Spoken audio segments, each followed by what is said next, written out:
আসন্ন ত্রয়োদশ জাতীয় সংসদ নির্বাচন, এই নির্বাচনে ঘিরেই যেদিন থেকে আমরা দেখছি যে নির্বাচনের আমেজ শুরু হয়েছে সেদিন থেকেই কিন্তু প্রার্থীরা লিফলেট ব্যানার সব কিছু দিয়েই কিন্তু যারা ভোটার রয়েছে তাদের মন জয় করার চেষ্টা করেছে।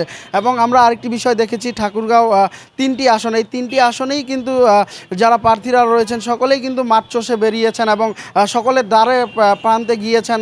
সকলের দাবি যেগুলো রয়েছে সেগুলো পূরণ করার আশ্বাস দিয়েছেন। এবং আরেকটি বিষয় জানিয়ে রাখি, ঠাকুরগাঁও জেলা কিন্তু মোট তিনটি আসন, এই তিনটি আসনের মধ্যে কিন্তু হাড্ডাহাড্ডি নির্বাচন হচ্ছে। আমরা যেমনটি দেখছি, আমরা দেখেছি যে ঠাকুরগাঁওয়ে মনোনয়ন ক্রয় বিক্রয় শেষেও কিন্তু যেটি প্রচারণা ছিল সেই প্রচারণাও কিন্তু আজ সকাল 7টা থেকে যে প্রার্থীরা রয়েছে সেটাও কিন্তু তারা বন্ধ রেখেছে। আমরা আরেকটি বিষয় জানিয়ে রাখি, ঠাকুরগাঁও তিনটি আসনের মধ্যে যে এক আসন রয়েছে সেই এক আসনে কিন্তু মোট ভোটার 5,11,628 জন এবং 28 জন এবং কেন্দ্র রয়েছে কিন্তু 185টি।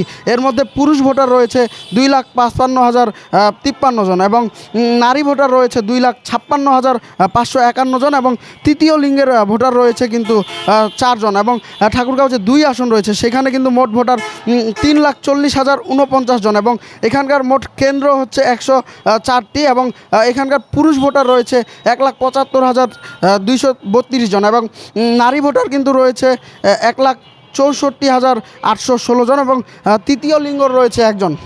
এবং ঠাকুরগাঁও যে তিন আসন রয়েছে সেখানে মোট ভোটার হচ্ছে 3,64,129 জন এবং এখানে মোট কেন্দ্র রয়েছে মোট ভোট কেন্দ্র রয়েছে 128টি এবং এখানকার পুরুষ ভোটার রয়েছে মোট 1,84,701 জন এবং মোট নারী ভোটার রয়েছেন 1,79,426 জন এবং তৃতীয় লিঙ্গ রয়েছে 2 জন। আরেকটি বিষয় জানিয়ে রাখি, ঠাকুরগাঁও জেলায় কিন্তু মোট ভোট কেন্দ্র রয়েছে 412টি। এর মধ্যে যেটি হচ্ছে ঝুঁকিপূর্ণ সেগুলো হচ্ছে 20টির মতো কিন্তু ঝুঁকিপূর্ণ এরিয়া রয়েছে যেগুলো সার্বক্ষণিক প্রশাসন। আমরা আরেকটি বিষয়, ঠাকুরগাঁও জেলায় কিন্তু প্রশাসন, পুলিশ প্রশাসন থেকে শুরু করে সেনাবাহিনী সকল প্রশাসনিক কর্মকর্তারা কিন্তু নিরাপত্তা জোরদার করেছেন আমরা যেমনটি দেখছি। এবং আমরা বিশেষ করে লক্ষ্য করছি যে যারা প্রার্থীরা রয়েছেন তারা কিন্তু প্রচারণার দিক থেকে কিন্তু তারা অনেকটাই সচেতন ছিল এবং আজকে সকাল 7টার সাথে সাথেই কিন্তু তারা সকল রকম প্রচারণা বন্ধ করে দিয়েছে। আমরা আরেকটি বিষয় জানিয়ে রাখি, ঠাকুরগাঁও জেলায় পুলিশ প্রশাসন সবাই কিন্তু আমরা যেমনটি শুনেছি যে আজ রাত 10টার পর থেকে কিন্তু যানবাহন যে রয়েছে মোটরসাইকেল সেগুলো কিন্তু বন্ধ থাকবে, সেটি কিন্তু আমরা শুনেছি। এবং আরেকটি বিষয়, নিরাপত্তার জন্য কিন্তু ঠাকুরগাঁও জেলার যে মেন সড়কগুলো রয়েছে, মেন রাস্তাগুলো সেগুলোও কিন্তু তারা কড়া নজরদারিতে রেখেছেন। দর্শক, এই ছিল ঠাকুরগাঁও যে নির্বাচনী আমেজ, এই নির্বাচনী আমেজের সর্বশেষ।